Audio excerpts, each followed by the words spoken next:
The hallway lights buzzed softly as Harold pushed his mop bucket across the marble floor, his reflection stretching beneath him like a shadow that worked harder than he did. His back ached, but he kept moving, humming under his breath a tiny melody only he remembered. "Long night again, old man." A young intern muttered while passing by. Harold gave a tired smile. "Nights pay the bills. Days belong to my girl." The intern didn't hear him, or maybe he didn't care. The elevator doors closed in his face. Harold sighed and kept wiping the floor.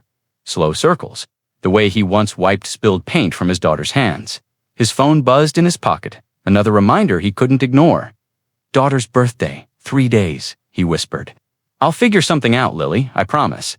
Narration drifted like a soft ache inside him. He had learned to live with little, but never learned to stop wanting more for her. The night deepened. Office lights turned off, one tower at a time. Harold made his way toward the loading dock, dragging 2 heavy bags of trash behind him. Cold air brushed his face as he tossed the first bag into the giant dumpster. The second bag slipped, tearing slightly. Something clinked inside. Harold frowned. What now? Broken glass. He crouched, pulling the bag closer. A faint glimmer caught his eye-gold paint, chipped but bright. He parted the torn plastic with careful fingers. "What's this doing in here?" he whispered. Inside was an object wrapped in paper and dust. Not metal. Not glass. Something delicate. Something small. He lifted it slowly, heart nudging his ribs. A strange shape. A strange weight. And as he brushed off the dirt, cold air bit deeper. Because whatever it was, it should not have been in the trash, still crouched. Harold freezes because the object shifts in his hands, as if something inside it moved. The object shifted again, a tiny rattle inside the broken shell. Harold steadied his breath. "Easy. Easy now," he whispered, as if speaking to a scared animal. He peeled back the last layer of torn paper and froze. "A carousel horse," he murmured. A small, handcrafted horse sat atop a cracked music box, base gold trims, pastel colors, tiny jewels missing in the corners. Even broken, it looked expensive, fragile. Who would toss something like you away? Narration rose like an old memory resurfacing. Things thrown away rarely deserved it. People included. Harold pressed his thumb against the chipped dial. A faint click, then a whisper of music. Barely a breath, but real. A soft lullaby spilled out, broken between cracks. But the melody still reached him. Something inside Harold warmed painfully. He whispered, "I know this song." Lily used to fall asleep to something like this. His voice softened. Maybe someone else's kid did too. He looked around the empty loading dock, half expecting someone to come claim it. But the night stayed silent. A security guard walked nearby, scrolling his phone. "Everything good, Harold?" Harold quickly hid the toy behind his leg. "Yeah, just sorting trash, all right, man. Lock up when you're done." The guard walked off, never looking up. The silence returned. Harold stared at the broken horse again. "It's tiny," I was scratched. As if it had cried metal tears. He whispered, "No way I'm throwing you back in there." He tucked the toy under his coat, close to his chest, as if it needed warmth. Narration hummed like the broken lullaby inside the toy. A man who couldn't afford a birthday gift had just found one he didn't understand. He turned toward the stairwell, only for the toy to suddenly play one clear, perfect note. A single ringing chime. Harold stops mid-step, because that perfect note didn't sound broken at all. It sounded like a child's laugh trapped inside the toy. The single perfect chime lingered in the stairwell, like a memory refusing to fade. Harold held the toy tighter. "That wasn't broken," he whispered. "Not at all." He carried it up the dim service stairs, the bulb above flickering like it struggled to stay alive. His boots echoed softly as he reached the janitor's break room, a tiny corner with a metal table, a single chair, and a smell of old coffee. He set the toy down gently. "Let's see who you were to someone," he murmured. His thumb traced the carousel horse's golden mane, and something inside him shifted. A warmth, a sting, a memory. Narration drifted through him like a breeze from long ago. There was a time he used to fix things, just to see his little girl smile. Suddenly, he was back in their old apartment. Years earlier, Lily, no more than 5, crying over a cheap plastic dolphin toy with its tail snapped off. "Daddy, can you fix it?" she had asked, eyes wet and trusting. Harold, younger and stronger back then, knelt in front of her. "Sweetheart, I can fix anything. Promise." He remembered heating a paperclip to melt the plastic, molding the dolphin back together, piece by piece. Lily clapped the moment the toy wiggled again. "You fixed him. I fix what I can, kiddo." And just like that, the flashback dissolved. Harold blinked, the present returning like a cold wind. "Lily's birthday is coming," he whispered, "and I haven't got her anything." He lifted the broken carousel horse again, eyes soft. "You're too fancy for us, but maybe she'd love you anyway." He turned it over, studying the gears, the cracks, the craftsmanship. A decision formed quiet, determined, impossible to ignore, no matter how long it takes. As he reached for his toolkit, the hallway outside creaked. Someone had stopped right outside the door. The creak outside the door tightened Harold's chest. He froze with the carousel horse in his hand. A shadow hovered under the doorframe, still as a held breath. "Anyone in there?" A voice rough, impatient. Harold cleared his throat softly. "Just finishing up, sir." The shadow paused, then moved on. Footsteps faded down the hall. He exhaled shakily. "Can't get written up again. Not tonight." He locked the door and slipped into the small janitor closet connected to the break room. The light flickered overhead, humming like a tired old friend. Shelves lined the walls, brooms, solvents, spare bulbs, and his most valued possession, a little tin box labeled repairs. He placed the broken toy on the small workbench. "All right, little one," he said. "Show me where it hurts." Narration settled over the scene like warm dust. He was a janitor by job, but a fixer by heart. Harold carefully opened the base. Inside, delicate gears, handcrafted, gold-tinted, arranged with love knot, something mass-produced. "Handmade," he whispered. "Someone spent hours on you." His fingers worked gently, adjusting a bent gear tooth, brushing out debris. Each click brought back feelings he thought he'd buried. A soft knock shook him. "Harold." It was Mr. Dunn, the night manager. Harold panicked and covered the toy with a rag. "Yes, you still here?" Dunn's voice grew closer. "It's almost 1 a.m. just cleaning the supply room." The doorknob rattled. "Why is the door locked?" Harold's heart hammered. Chemical fumes. Didn't want anyone walking in. Dunn grunted. "You better wrap up. Corporate's coming tomorrow." Harold swallowed. "Yes, sir." Footsteps retreated again. He lifted the rag. That was close. To close, but as he leaned over the toy again, something inside the music box shimmered near the cracked, painted initials. Hand-carved, a child. S initials. Harold's breath caught because he suddenly recognized the carving style. It matched the toys from a wealthy family in the building. The CEO's family. Harold barely slept. The moment the morning shift arrived, he tucked the repaired toy inside his jacket, hidden beneath his work vest. The halls were brighter now, buzzing with office chatter, but his stomach twisted with unease. He pushed his cart toward the lobby when a sharp voice cut through the noise. "Harold, in my office now." It was Mr. Dunn's supervisor during the day. Storms in human form. His eyes locked on Harold with suspicion, already loaded. Harold forced a steady breath. "Morning, sir. Don't sir me." Dunn pointed at the break room. "I checked the cameras." "You were in the supply closet past midnight." Harold swallowed. "I had extra work." Dunn leaned in. "Were you?" "Messing with company property." His eyes narrowed, because a very expensive item went missing. Harold froze, gripping his cart tighter. "No, sir. I was cleaning." Dunn's voice sharpened. "Or hiding something." Narration curled like a knot of fear, tightening around Harold's ribs. Truth had weight, but so did survival. Dunn stepped closer, his breath sharp. "I have the authority to search your cart." Harold's heart thudded violently. The toy was too close, too exposed. He kept his voice small. "There's nothing in there but trash bags." "Then you won't mind me checking, will you?" Dunn reached forward. Harold shifted, blocking the cart. "Please move." Dunn grabbed the cart handle, yanking it aside. Panic rose. Harold needed a second, just 1 second.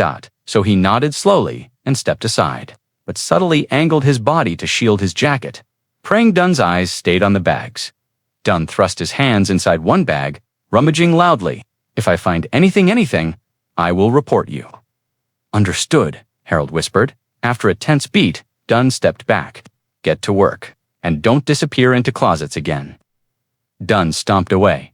Harold exhaled, shaking, hand gripping the toy under his vest. A coworker rushed past him and whispered, "Harold, did you hear? The CEO is here. And she's furious." Harold's grip tightened around the toy hidden beneath his vest. "The CEO here?" he whispered. The coworker nodded nervously. She showed up before sunrise. Stormed right past security. "Something's wrong, man, real wrong." Before Harold could respond, a ripple of silence spread across the lobby. High heels clicked sharply against marble. Voices hushed. Heads bowed. There she was. Evelyn Hartwell, CEO of the entire corporation, impeccable suit. Hair pulled tight, eyes blazing like she hadn't slept in days. Her presence alone could freeze an entire floor. She spoke to her assistant, voice trembling beneath authority. "Search everywhere. Offices, storage, even the dumpsters. I need it found." "Yes, ma'am," the assistant replied, breathless. Evelyn scanned the room, jaw tense. "I don't care what it takes. Just find it." Harold shrank behind his cart. Narration drifted like a cold draft through his mind.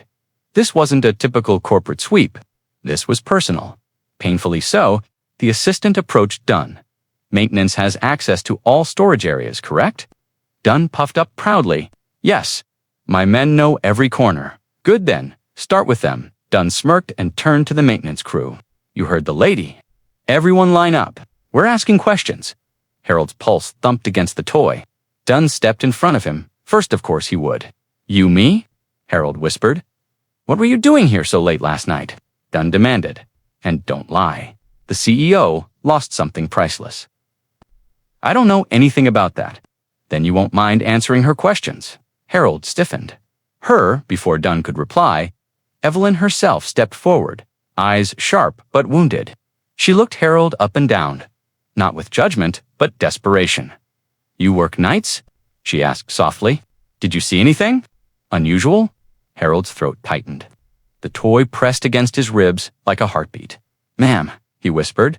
Her eyes glistened with something deeper than anger-fear. Evelyn inhaled sharply and said to the room, "We're searching for a personal item. It belonged to my daughter." The moment Evelyn said daughter, the entire lobby stilled. Even the air seemed to hold its breath. Harold felt the toy beneath his vest turn, heavier like guilt made of metal. A whisper passed between employees like wildfire. "Her daughter? Didn't she? She passed away last year." "That means the item must be done," clapped loudly, silencing them. "All right." Everyone focused. Evelyn's assistant stepped forward with a clipboard. "We need to know if any employee saw a small handcrafted item near the executive floor last night." "What kind of item?" someone asked. The assistant hesitated, then said softly, "A music box." Harold's stomach dropped. Another coworker leaned close to Harold. "Man, they say it's worth millions," Harold whispered. "Not money," the coworker added. "Sentimental. Her daughter's last gift." Narration slid through him like ice water. The toy wasn't just lost. It was a piece of someone's heart. Dunn pointed at Harold again. Too quickly. Too eagerly. He was here late. Shouldn't he be questioned first? Evelyn turned to Harold. Her voice cracked despite her strength. "Please, if you saw anything. Anything at all. Tell me." Harold opened his mouth. The truth burned his tongue. "I didn't see," but Dunn cut him off. "He's been acting strange, and he's always poking around places he shouldn't." Harold clenched his jaw. "That's not true." "Oh, really?" Dunn stepped closer. "Because if your hands touched anything you shouldn't have, that's immediate termination." Harold felt every gaze on him, judging, waiting, expecting. Evelyn whispered, voice breaking, "Please. It's all I have left of her." Harold's breath trembled. Before he could respond, Dunn snapped, "If this item isn't found today, people will be fired, starting with whoever worked last night." Harold felt the world tilt, and as Dunn turned away, the toy inside Harold's vest let out the faintest, accidental chime. The tiny chime rang like a spark in a silent forest. Harold froze. Dunn froze. Even Evelyn's breath hitched. "What was that?" Dunn barked, spinning around. Harold pressed his arm against his vest, trying to smother the sound. "Probably something in the cart that wasn't trash," Dunn snapped. "That was music." Evelyn stepped closer, eyes narrowing not with suspicion, But hope, where did it come from? Harold swallowed hard. I'm not sure. Maybe something shifted. Another soft note escaped. A fragile melody struggling to breathe. Evelyn gasped. That's it. That's the tune. Harold's heart hammered aggressively, every beat begging him to run. Dunn lunged toward his cart, ripping open bags, searching for anything that made noise. Where is it? It's not in there, Evelyn whispered, her gaze locked on Harold's chest. On the shape beneath his vest, Harold stepped back instinctively. Sir, she said softly, please, don't move. The room held its breath as she walked toward him, each step echoing with grief. Her hand trembled slightly as she pointed. Is it with you? Harold shook his head too quickly. No, I wouldn't, but the toy betrayed him again. A clear, perfect ding. Heartbreaking, beautiful, impossible to hide. Narration wrapped around him like smoke. The truth was no longer avoidable. Only delayed. Dunn shoved forward. Open your vest. Right now. Harold stepped back, voice cracking. It's not what you think. Evelyn raised her hand sharply, stopping Dunn. I'll ask him myself. She looked at Harold, not angry, not accusing, but pleading. Please, if you have her music box, I need to see it. Harold's eyes stung. He reached slowly for his vest, but before he could reveal the toy, a worker burst into the lobby shouting, We found something in the dumpster. The worker's voice cut through the lobby like a blade. We found something in the dumpster. Everyone turned. Evelyn's breath hitched. Show me. Harold instinctively clutched the toy tighter beneath his vest. The worker held up a cracked plastic snow globe. Dunn groaned. That's not it, idiot. It was in the executive trash, the worker argued. It's not hers, Evelyn whispered, voice trembling with disappointment. The crowd scattered uneasily. Dunn barked orders. Keep searching. Evelyn stepped away from everyone into the small conference room beside the lobby. She shut the door gently, but not fully. A sliver stayed open. Harold, still in shock, drifted near it unintentionally. The toy pulsing like a heartbeat against his ribs.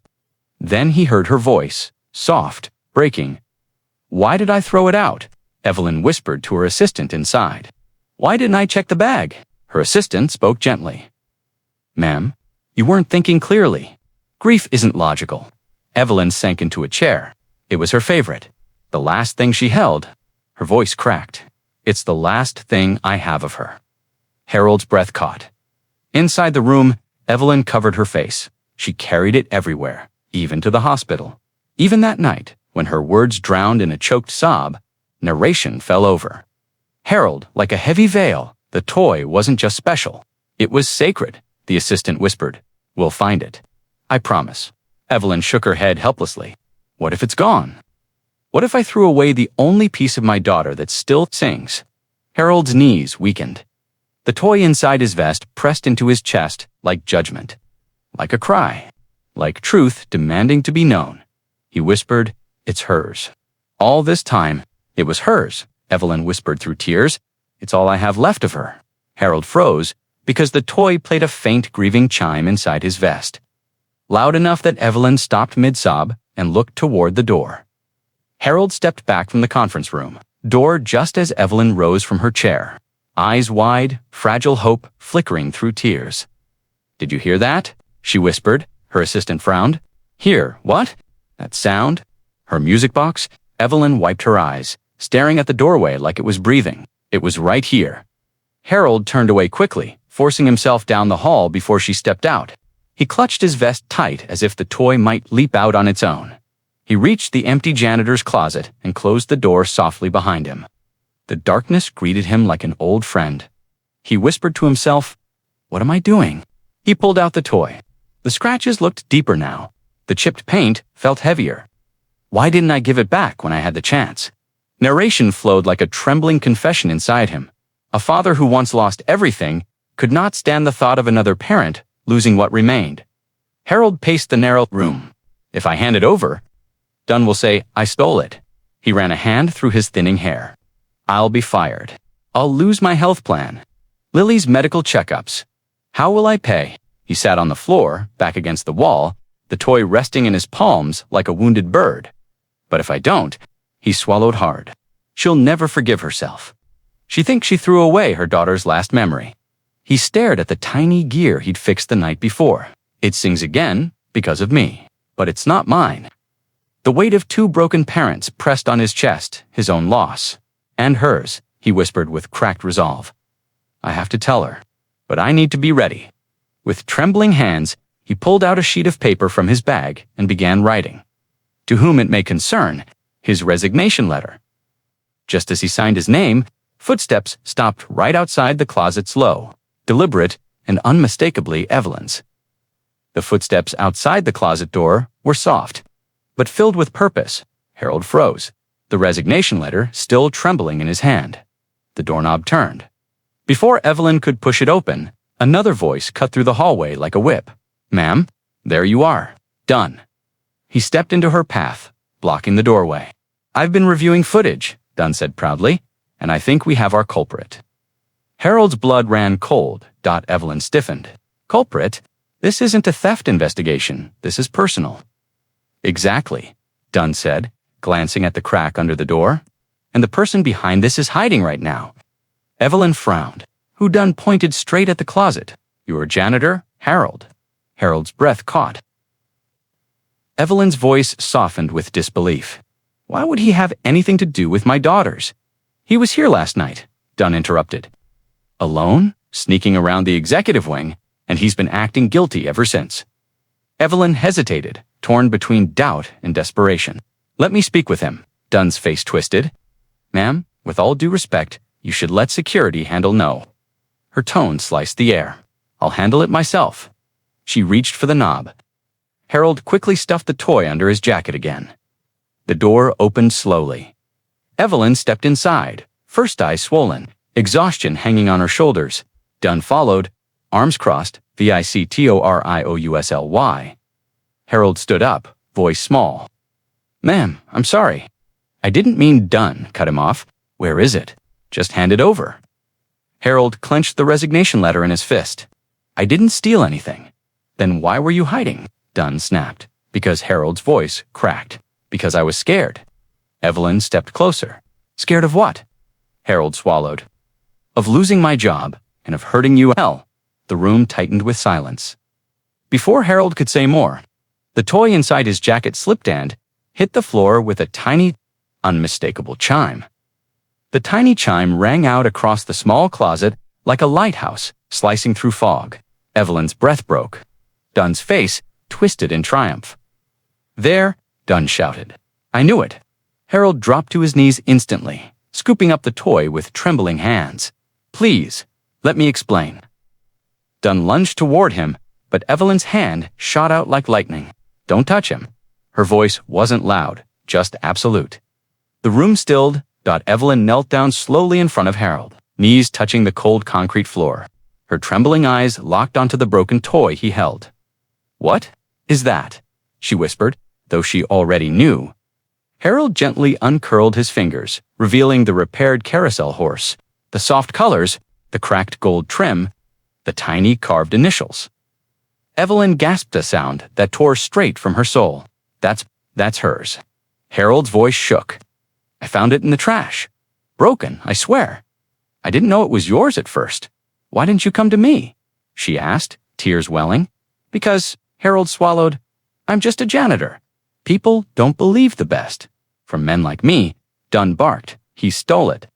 That's what happens when you hire enough, Evelyn snapped, eyes flashing. He didn't steal this. She lifted the toy from Harold's palms. It rattled softly live again. How?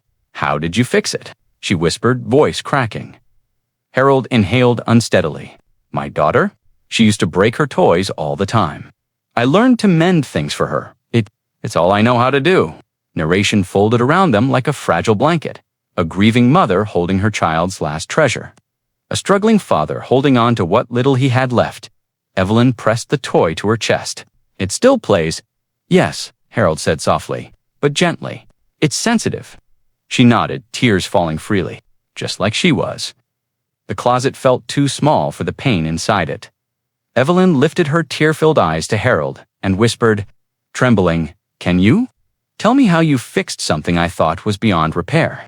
Harold's breath trembled as Evelyn held the toy close, her fingers shaking around its tiny painted horse. He lowered his gaze. I didn't fix everything, just the parts that were holding on. Evelyn blinked, eyes wet. That's more than I ever could. Harold looked up gently. Sometimes, things break because they were loved too much, but that also means they can be saved. Her lips parted, a silent ache in her expression. She loved this toy, Evelyn whispered. She took it everywhere. Even when she was... Her voice cracked. Even when she got sick. Harold swallowed, hesitant. Were you close? Evelyn nodded slowly. She was 6, brave, soft. She used to spin the music box every night before bed. Said it kept monsters away. She let out a tiny, broken laugh. When we moved into this building, she said the halls were too big, so she brought it with her. Like a friend, the toy chimed faintly, as if responding. Flashback flickered behind Evelyn's eyes, her daughter in a hospital gown, pale but smiling, clutching the music box as nurses whispered in the hallway. The night she passed, I held it in my hands. I couldn't listen to it. It hurt too much. The memory trembled on her lips. And when the grief got too heavy, she said, I threw it out by accident. I didn't realize which bag it was in until it was too late. Harold's voice softened. You were hurting. Grief makes our hands move before our hearts can stop them. Evelyn looked at him really. Looked at him for the first time. How did you fix it? She asked again, voice barely a breath. Harold traced a thumb over the toy's edge, piece by piece. The same way I try to fix myself. Narration wrapped around them like a fragile truth, to parents mourning what they could never get back. Evelyn's voice dropped to a trembling whisper. Will you show me? Will you tell me how you brought her song back? Before Harold could answer, Evelyn stood and said softly, Come with me. To my office? I need to talk to you alone. Harold followed Evelyn down the quiet executive hallway, every step echoing like a heartbeat he couldn't calm. She walked slowly, as if each step carried a memory. Inside her office, large, elegant, painfully empty, Evelyn closed the door gently behind them. Sit, she whispered. Harold sat on the edge of the guest chair, hands folded, shoulders small. Evelyn stood by the window, holding the repaired music box as sunrise painted gold across the glass. It plays again, she said softly. After so long, it sings again. She turned toward him. You brought that back. Harold shook his head. I just fixed gears. The song was always there, but you heard it. She stepped closer. You cared enough to listen. He swallowed.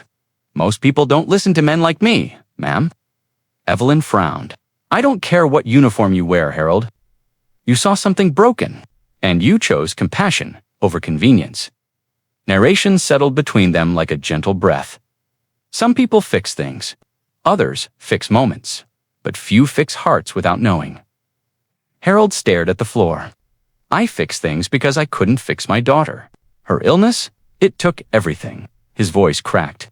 When she was little, every toy she broke I fixed. It made her smile. And when she got sick, I kept fixing things even when I couldn't fix her. Evelyn's eyes softened with understanding deeper than words. You fix things, she whispered, because you're still healing. Harold nodded, barely holding himself together. I didn't mean to hide the toy. I just panicked. I didn't want to lose my job. My daughter still needs her checkups. Evelyn stepped closer until she was standing right in front of him. You didn't steal it, she said firmly. You saved it. He looked up, startled, and Harold. Her voice lowered with something like gratitude. Or maybe reverence. I think you saved a part of me too. The room fell into a warm, breaking silence. Evelyn took a slow breath and whispered, Come back to my desk. I want to offer you something that could change your life. Harold followed Evelyn to her desk, his steps hesitant, like he was afraid of touching a world not meant for him. Evelyn set the music box gently beside her laptop, then looked up at him with a steadiness that wasn't there before. Harold, she began softly, our company runs a charity program. You've probably seen the flyers. We collect broken items and repair them for children in shelters. Harold nodded slowly. I've seen the bins in the lobby. Never thought much of them. She smiled faintly. Most people don't, but you're different. Harold blinked, unsure. Ma'am, you fix things with intention, she said. Gentleness, heart, and that's something no training can teach. Harold's throat tightened. I'm just a janitor. No, she whispered. You're a craftsman, A healer. Someone who puts life back into what others abandon. Narration flowed through him like a soft sunrise. A man who spent years sweeping floors, finally being seen for the hands that built. Not the hands that cleaned, Evelyn continued. I want to offer you a new position. Full-time in our charity division. She held out a folder. Your job would be to restore broken toys, instruments, keepsakes, anything that deserves a second chance. Harold stared, stunned. Me fix things. As a job? Yes, her voice warmed, and your pay would be doubled. He stepped back instinctively. Doubled. No, I couldn't accept that. Why not? She asked softly. Because people like me, he swallowed. We don't get opportunities like this. They don't last. Evelyn stepped closer, placing a hand over his. Harold, this isn't charity. This is recognition. He felt his eyes sting. She smiled gently. Say yes, Harold whispered, voice breaking. I don't know if I deserve it. You do, she said, more than you know. Evelyn looked toward the music box and whispered, Before you decide, I want to meet the little girl who taught you how to fix the world. Harold blinked, taken off guard. Why you want to meet Lily? Evelyn nodded softly. If she shaped the man who saved my daughter's last memory, then I'd be honored. Harold looked down, thumb trembling against the music box he now held. She's sigh, and life hasn't been easy for her. Evelyn smiled gently. Neither has it been for you. Later that afternoon, Harold led Evelyn through the small apartment building he called home. The hallway smelled of old paint and warm bread from a neighbor's stove. He paused at his door. She might be nervous, Harold whispered. Evelyn touched his arm. So am I. He opened the door. Lily sat on the couch, sketchbook on her lap, oversized sweater swallowing her thin shoulders. Her eyes lit up when she saw her father, but widened when she noticed Evelyn behind him. Who's that? Harold knelt beside her. Sweetheart, this is Ms. Hartwell. She wanted to meet you. Lily looked unsure. Why, Evelyn stepped forward slowly. Because your dad fixed something very precious to me, something I thought I'd lost forever.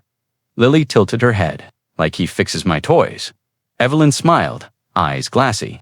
Exactly like that. Harold gently placed the music box in his daughter's hands. She wound the key softly. The carousel horse turned, the melody blooming into the air like a small miracle. Evelyn gasped. That's her. That's my little girl song. Lily's face softened. It's pretty. A tear slid down Evelyn's cheek as she watched Lily listen to girls connected by a song. Years apart, lives apart. Hearts somehow touching. Narration wrapped around them softly to parents who lost pieces of their world, finding new pieces in each other's courage. Lily leaned against her father. Dad, you should take that new job. Harold looked at Evelyn. She nodded with gentle certainty. He finally whispered, yes. The toy's melody filled the room whole, warm, alive. As the final note lingered, Evelyn whispered, maybe. Maybe this is how healing sounds.